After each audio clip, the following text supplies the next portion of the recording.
So,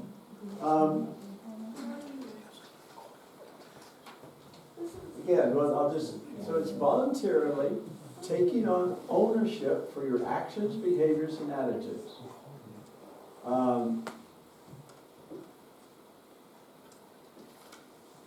So primarily, you have to start with self-responsibility. You're responsible for you.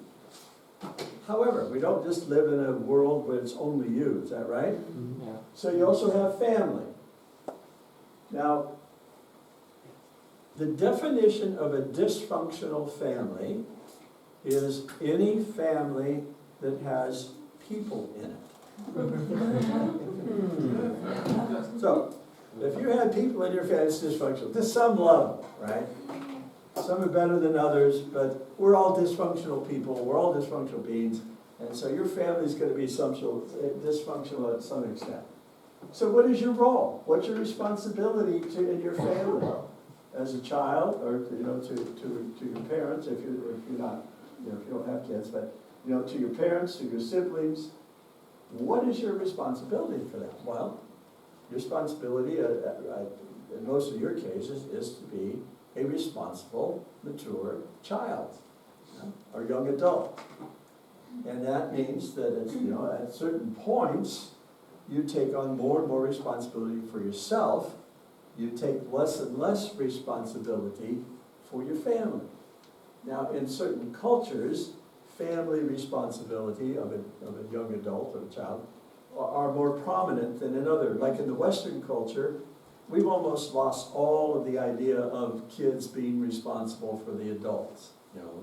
The kids grow up, move away, and you rarely see them, pretty much. In other cultures, children are basically your retirement fund. Let's put it that way. You have lots of kids, so when you get old, then your kids take care. Now, I love that culture, man. I love that. That would be great. Unfortunately, it's not in the West.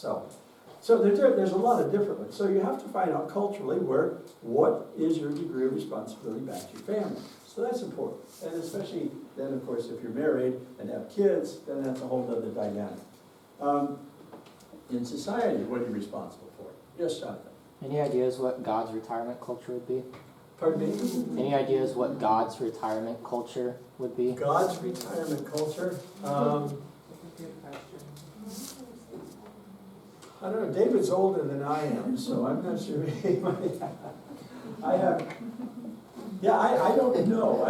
That's a good question, because obviously, Mr. Cowie, who's a lot older than me, has got more experience. I don't think so. More experience in the retirement, as a gentleman of leisure, shall we say. But it's a good question, Jonathan, because okay, let's be honest. One of the problems in Youth with a Mission was when we started as Youth with a Mission, we were all youth, right? I think we were all in our 20s, Yeah. teens and 20s. Actually, we had to change the name of YWAM several times, because once we hit 40 or 50 years old and we're still in YWAM, people would look at you when you're young, they go, oh, Youth with a Mission? Youth? Yeah, okay, looks good. Now when you say Youth with a Mission and you're 40 years old, they're going, eh. So we had to change the name from YWAM to WASWAM. The past tense. So it's WASWAM. And then when you hit 60, it was like, who am I, where am I, what am I doing, WAM? So we've all grown up in YWAM, and we were a faith mission.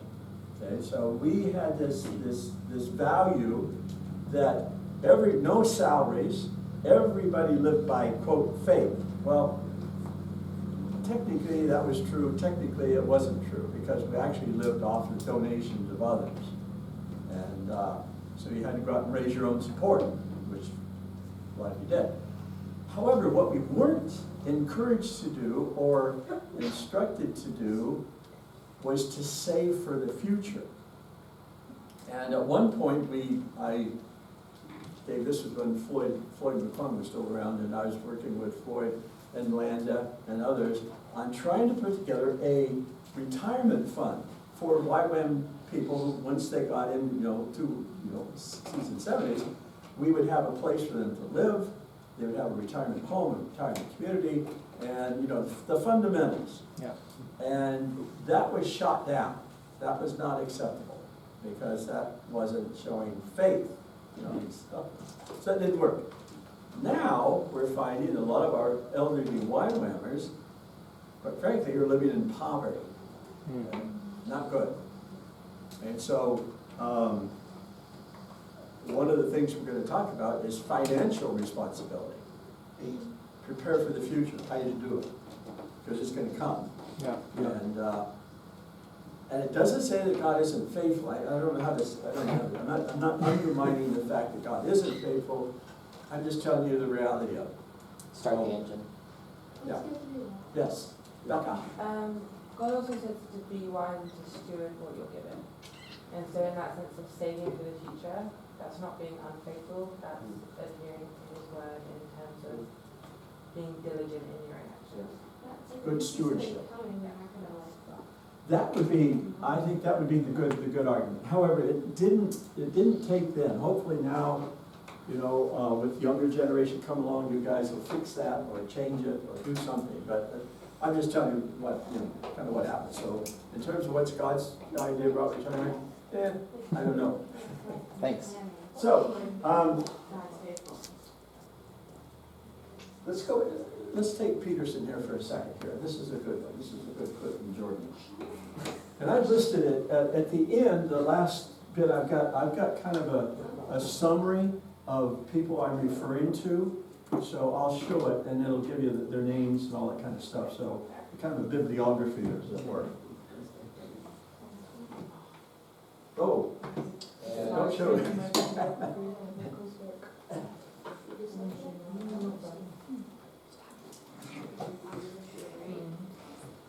I think of people as beasts of burden in some sense, like we're built for a burden, and we're not happy without that burden, and we want to find the one that suits us, and that's difficult. It's part of the adventure of life to seek out the burden that suits you. Everything else pales in comparison to that. That's why it says in the New Testament that you should stack up riches in heaven. It's like there isn't anything better than that. You're functioning well, your family's functioning well, you're contributing to your community. What you're doing is worthwhile, You're not tormented by your conscience. You're aiming at something that clearly justifies the sacrifices you have to make. Maybe even the sacrifice of your life, because you're in this. Like, this is a mortal game. You're in this with your whole life. And you'd think that what that would mean, at least in part, is that you need to find a game to play that's of sufficient grandeur and nobility, so that perhaps even the fact that mortality is built into the structure now becomes justifiable. I think of people as beasts of burden in some sense, like we're built for a burden, and we're not happy without that burden, and we want to find the one that suits us, and that's difficult. It's part of the adventure of life to seek out the burden that suits you. Everything else pales in comparison to that. That's why it says in the New Testament that you should stack up riches in heaven. It's like there isn't anything better than that. You're functioning well, your family's functioning well, you're contributing to your community. What you're doing is worthwhile, You're not tormented by your conscience. You're aiming at something that clearly justifies the sacrifices you have to make. Maybe even the sacrifice of your life, because you're in this. Like, this is a mortal game. You're in this with your whole life. And you'd think that what that would mean, at least in part, is that you need to find a game to play that's of sufficient grandeur and nobility, so that perhaps even the fact that mortality is built into the structure now becomes justifiable. I think of people as beasts of burden in some sense.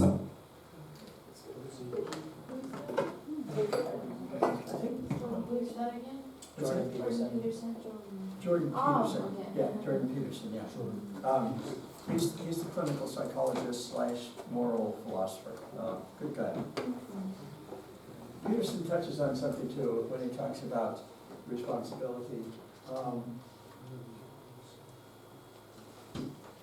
A lot of people look for meaning in life, and the idea is that kind of there's a pot of meaning out there somewhere, and our job is to try to go find the meaning.